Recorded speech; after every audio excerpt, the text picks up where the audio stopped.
Hey, good morning, everybody. I hope that you are all having a fabulous, fabulous day.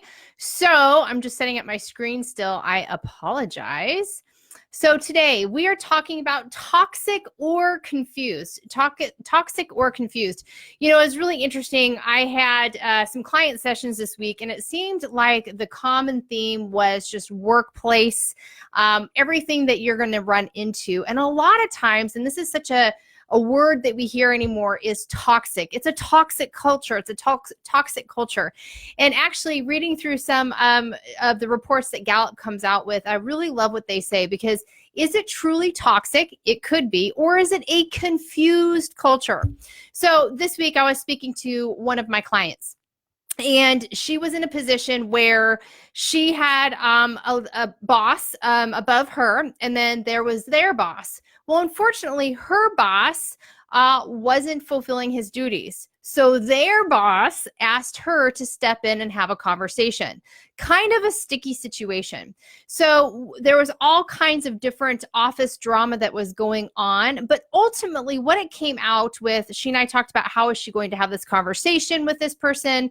How is she going to get these ideas across? How is this going to go? Because we all know that these situations are already sticky, and then her management put her in an even more sticky of a situation. So really what we had to figure out was, is he being toxic? Is this individual toxic, or is he just simply confused on what needs to happen? Do some things need to be worked out? There was gossip going on with the employees regarding this person. He was engaging in it. I mean, it was just kind of a mess. And, so the first thing we have to understand in these kind of situations is, what is the culture truly? Like, what is it? So I suggested to her that she make a list of her strengths and his strengths, their different responsibilities, their staff responsibilities, and how they all line up, how they all work together. Because listen, when there's misalignment, even at top levels or even just at the employee level, that culture becomes toxic, and really it could be fixed with clarity. So there are 5 main drivers when it comes to building culture and creating a culture that's not confused anymore, which really does bring back some of this, lack of engagement from employees. There's distrust with management, all of those things. So there's 5 drivers to culture. So number 1, it's leadership and communication. Actions speak louder than words. So, in this situation with the leadership and the communication, it was just not aligned, was it? She was put in kind of a sticky situation. She knew she had to, have this conversation, but where was main management? Where was the manager of the managers in this process? The communication was not happening, and it was placed on her shoulders. And unfortunately, in this situation, this had been going on for a long time. So people just let this build up. So the leadership wasn't having those key conversations that they needed to have prior to this big exploding event. So their actions were not lining up with their words. And I know a lot of us have been in organizations where their actions didn't line up with their words, and it left confusion. It left you feeling like, well, why am I here? I don't really believe in your brand and your purpose. Number 2, the second driver to creating culture is your values and your rituals, So those common social interactions. So as she and I were talking, we realized they had 0 meetings. There wasn't even an opportunity to have an open line of communication. Nothing, no meetings. And I talked to her about, you can go the other side of things too and have too many meetings. I was with the company and we had a meeting every single day, and it was such a waste of time. It was this rote ritual, but it didn't drive anybody in the brand's in the purpose, in the brand, and in the organization to drive us forward and motivated to do more for them. It was just a time suck. So we talked about that we needed to establish some values and rituals, some, common social interactions. So maybe a weekly meeting, maybe a every other weekly meeting, and also to identify tasks and those values behind it. Because again, is your culture toxic, or is it just simply that you are not communicating things and they're just confused? If you're not being honest and you're not telling people this is what I want, and your actions aren't following up with that, and there's no line of communication, how are things going to work out? That's just going to lead to continued confusion and a feeling of a toxic culture. Number three of a driver toward a great culture is your human capital, So with that, what I mean is you have to deliver the organization's purpose and culture and brand. And you do that through engagement with the employees, through the selection process, all of those things. So when she and I were talking about this, I said, well, do you do any extra fun, trainings? Have you been involved in something that's going to, almost like a continuing education? Or do you bring speakers and leaders in? She's in the medical field. She goes, we don't do anything like that. We've never done anything. They've gone out in the community and done that kind of thing. But she's like, we've never had anybody come in. And I told her, I said, you need the right people in the right places, 100%. But if we want you to drive your purpose and everything within this culture and change it, you need to feed into your human capital. There needs to be engagement and development of those employees, and we need to start developing that. Number 4 is your work teams and your structures. So offices everywhere, every organization should have processes and structures. But the problem with that I see so many times and that she ran into is with her organization, they really didn't have any processes. They just kind of went willy-nilly. Whereas you have some organizations that they follow the same structure and the same whatever it's been for 25 years because it's always been that way. But that's never really a good decision. You always have to be evaluating what's going on, those processes and those structures. You have to make sure that those processes and those structures actually align with your vision, with your purpose, with your brand. Because again, if there's not alignment, you're going to have confused employees that turn into a toxic culture.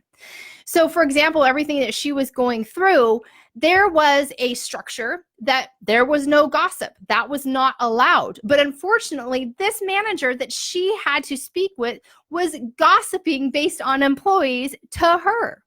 I mean, it was just a sticky situation. So again, it's aligning those things and aligning that purpose and that brand within the culture so people know where they're going, what's going on, and what's not okay.